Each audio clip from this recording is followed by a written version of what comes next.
Dari Ibnu Abbas radhiyallahu anhu bahawa baginda Rasulullah sallallahu alaihi wasallam, "Ya Abbas, wahai pakcikku, tidakkah aku diberikan kepadamu? Tidakkah aku hadiahkan kepadamu? Tidakkah aku anugerahkan kepadamu? Dan tidakkah aku beritahu satu amalan kepada kamu? Sekiranya kamu mengamalkannya, kamu akan mendapat 10 manfaat daripadanya, iaitu Allah akan mengampuni dosa-dosa kamu, dosa-dosa dahulu dan akan datang, dosa-dosa baru yang lama, dosa-dosa yang sengaja dan tidak sengaja, dosa-dosa kecil dan dosa-dosa besar, dosa-dosa secara sembunyi atau secara terang-terang, semua akan diampuni oleh Allah. Amalan itu ialah hendaklah kamu bersemayam 4 rakaat, sembahyang tasbih selepas membaca surah Fatihah. Setiap rakaat kamu membaca mana-mana surah, dan selepas itu dalam masa qiyam sebelum rukuk membaca subhanallah walhamdulillah wa la ilaha illallah wallahu akbar sebanyak 15 kali. Kemudian rukuk, dalam masa rukuk juga hendaklah membaca kalimat tersebut sebanyak 10 kali. Kemudian sujud dan membaca kalimat tersebut 10 kali. Kemudian bangun daripada sujud dan membaca kalimat tersebut 10 kali. Kemudian dalam sujud yang kedua juga membaca kalimat tersebut 10 kali. Selepas sujud, sebelum bangun ke rakaat yang kedua, dalam keadaan duduk membaca 10 kali. Begitu seterusnya, setiap rakaat sebanyak 4 rakaat. Setiap rakaat punya 75 kali tasbih. Wahai pakcikku, sekiranya kamu berkemampuan, bersemayamlah pada setiap hari. Sekiranya kamu tidak dapat berbuat demikian, maka setiap hari Jumaat kerjakanlah sekali. Sekiranya tidak dapat, kerjakanlah setiap sebulan sekali. Dan sekiranya tidak dapat, kerjakanlah setahun sekali. Dan sekiranya kamu tidak dapat juga, kerjakanlah seumur hidup kamu sekali. Hai Abu Dawud. Dari Ibnu Umar radhiyallahu anhu katanya, baginda Rasulullah SAW telah menghantar Ja'far bin Abu Talib radhiyallahu anhu ke Habsyah. Apabila beliau kembali ke Madinah, maka baginda Rasulullah SAW memeluk dan mencium dahinya. Kemudian baginda bersabda, "Tidaklah aku berikan kepada kamu satu hadiah, tidaklah aku kabarkan satu gembira untukmu, tidak aku berikan sesuatu." Dia berkata, "Berilah tahu wahai Rasulullah." Kemudian baginda Rasulullah SAW menjelaskan tentang sembahyang tasbih secara terperinci. Dari Ibnu Umar radhiyallahu anhu katanya, baginda Rasulullah SAW telah menghantar Ja'far bin Abu Talib radhiyallahu anhu ke Habsyah. Bila beliau kembali ke Madinah, maka baginda Rasulullah SAW memeluk dan mencium dahinya. Kemudian baginda bersabda, "Tidaklah aku berikan kepada kamu satu hadiah, tidak aku kabarkan satu berita gembira untukmu, tidaklah aku berikan sesuatu." Dia berkata, "Berilah satu wahai Rasulullah." Kemudian baginda Rasulullah SAW menjelaskan tentang sembahyang tasbih secara terperinci. Hadislah Hakim. Dari Fadalah Ibnu Ubay radhiyallahu anhu berkata, "Satu hari baginda Rasulullah SAW duduk bersama kami. Tiba-tiba datang seorang lelaki, lalu dia bersembahyang. Selepas sembahyang dia berdoa, 'Allahumma ighfirli warhamni.' Artinya, wahai Allah, ampuni aku dan kasihanlah aku." Lantas baginda Rasulullah SAW bersabda, "Kamu tergesa-gesa dalam doamu. Bila kamu duduk selepas sembahyang, hendaklah kamu memuji kebesaran dan keagungan Allah dan berselawatlah ke atasku."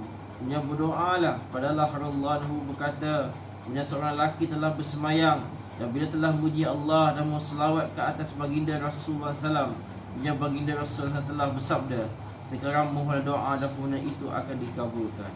Dari Fadalah Ibnu Ubay radhiyallahu anhu berkata, satu hari baginda Rasulullah SAW duduk bersama kami. Tiba-tiba datang seorang lelaki lalu bersemayang. Selepas sembahyang dia berdoa, "Allahumma ighfirli warhamni." Artinya, wahai Allah, ampunilah aku dan kasihanilah aku. Lantas baginda Rasulullah SAW bersabda, "Kamu tergesa-gesa dalam doamu. Bila kamu duduk selepas sembahyang, hendaklah kamu memuji kebesaran dan keagungan Allah dan berselawat ke atasnya." Kemudian berdoalah. Fadalah radhiyallahu anhu berkata, kemudian seorang lelaki dia bersembahyang, dan bila telah memuji Allah dan berselawat ke atas baginda Rasulullah SAW, kemudian baginda Rasulullah telah bersabda, "Sekarang mohonlah doa dan permohonan itu akan dikabulkan." Hadis dari Anas radhiyallahu anhu akan bahawa satu ketika baginda Rasulullah SAW melintasi seorang Arab Badawi yang sedang baca doa dalam sembahyangnya. Dia telah berdoa, "Ya man la tahru uyun, ya mal qaqafi." Artinya, wahai zat yang tidak dapat dilihat oleh mata, yang tidak dapat dibayangkan oleh fikiran, dan zat yang tidak dapat disifatkan oleh orang yang ahli menerangkan sifat, yang tiada terkesan ketika melakukan malapetaka dan tidak takut kepada malapetaka. Wahai Allah, mengetahui beratnya gunung ganang, yang mengendahi takuan sungai-sungai dan tisan hujan, yang mengetahui bilangan daun-daun di pokok, dan yang mengetahui segala sesuatu yang tiba kegelapan malam dan yang disinari oleh cahaya siang.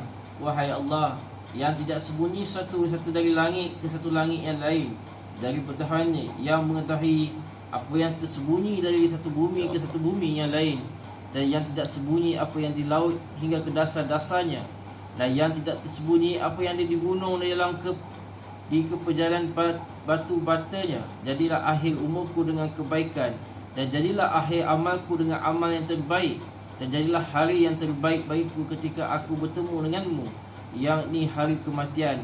Bila Rasulullah SAW telah menugaskan seorang lelaki supaya membawa orang itu bertemu dengan baginda selepas selesai semayangnya. Setelah selesai semayang, orang itu datang kepada Nabi SAW. Pada satu ketika Nabi SAW telah menerima hadiah sebentuk emas galian dari seorang, lantas menghadiahkan emas tersebut kepada lelaki itu. Baginda SAW bertanya, daripada kaum mana kamu wahai Badui? Beliau menjawab, dari kabilah Ibnu Amir bin Sa'sa wahai Rasulullah.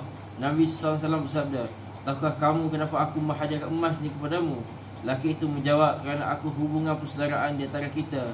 Nabi SAW bersabda, sesungguhnya hubungan persaudaraan itu adalah hak, tetapi aku menghadiahkan emas ini kepadamu ialah kerana pujian-pujianmu yang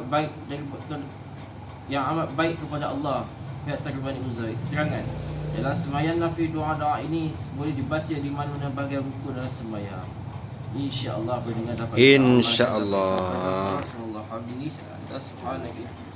Allahumma salli ala Muhammad ya Rabbi salli alaihi wasallam. Allahumma salli ala Muhammad ya Rabbi salli alaihi wasallam.